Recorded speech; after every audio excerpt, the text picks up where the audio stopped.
Breaking news here on Martyn Lucas Investor, FOMC, rate cuts Wednesday, or will there be? Santa rally, or will there be? We're going to cover all the news, bring it live to you, but right now, a breaking news story only out a few seconds ago. I'm going to bring it to you. Have you tapped the like button? I can't possibly share the news with you until you tap the like button. Consider subscribing as well. But we're very, very excited. There's a lot to come. The crowd is getting excited. Yes, the crowd is assembling for our biggest event since the last biggest event, of course, coming up. We're very excited about this. What is it? What's it all about? Let me share with you. We have got a big event on Wednesday. It's the FOMC report, and this is what you need to know before you go in. I've just bought a 2-week dip of the S&P. I've got more. I'm super bullish. I'm expecting a 3x by the end of the decade. $1 million on my portfolio, 100%, no doubt about it. I started with just $5,000, remember? But this is the news just out. I want to share this with you. Stock index futures show little moves as FOMC decision looms. Now, the reason why I'm up a little bit this morning is, first of all, I'm in margin and I bought the dip, so I always are able to exaggerate the market's movement. Let me explain what I mean for those who don't know what I mean. If I go down here and show you the S&P 500, VOO, how do? You will see today, VOO is up 0.29, hardly up at all. 0.29. I don't mind though. I'm quite happy with that when you consider I bought 0.75% lower than that.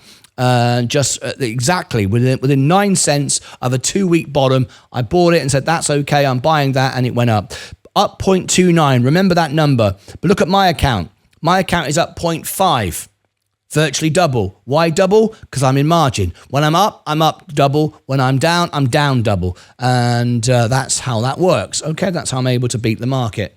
All right, and I also buy the macro dips as well, so I amplify my gains. It's like a second way of doing it. This is the news here. Stock index show little moves as FOMC decision looms. Let me get rid of that. What's all that on the screen there? Right, okay.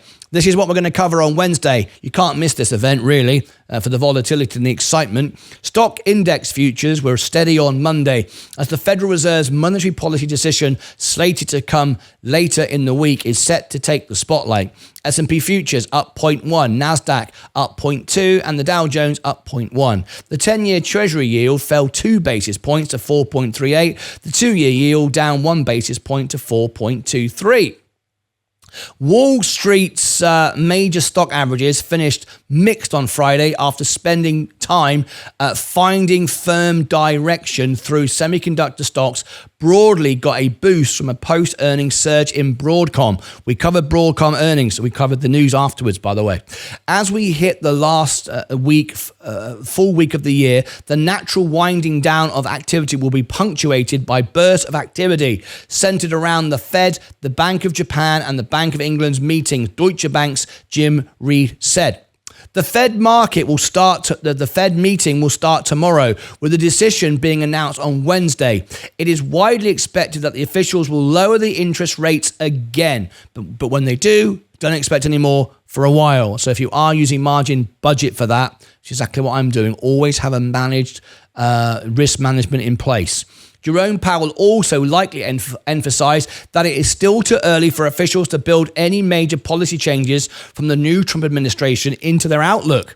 The long-run dot will likely continue its upward migration, rising to 3.1, Reed added. On the economic front, on Monday, the December New York Empire State Manufacturing Index will land before the bell and is expected to come in at 6.4. The December S&P Global Services PMI, which will be released during market hours, is forecast to decline to 55.7. We'll cover all that live and ring the bell. Okay, so there's the FOMC report. You cannot afford to miss it. This is the event for Wednesday. I'll give you the link at the end. You cannot afford to miss this event. It's going to be huge on our channel. Very exciting.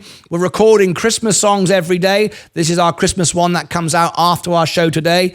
We just recorded Band-Aid. Remember that back in the 80s, Bob Geldof and all the rest of it. Very, very exciting stuff indeed. Okay, let me give you the links. We've got 5 minutes before the bell. Click up above my head for all the links down below in the description. Over here, I'll put our song of the day. Our song of the day, which went out before the show this morning, was Band-Aid. Go and check that out. That's there. And have a bit of Christmas. We've got a whole playlist. And down here, I shall put for you the the FOMC report. Make sure you join us for the FOMC report. Can you afford to miss it? Until next time, as always, take care of yourselves and each other.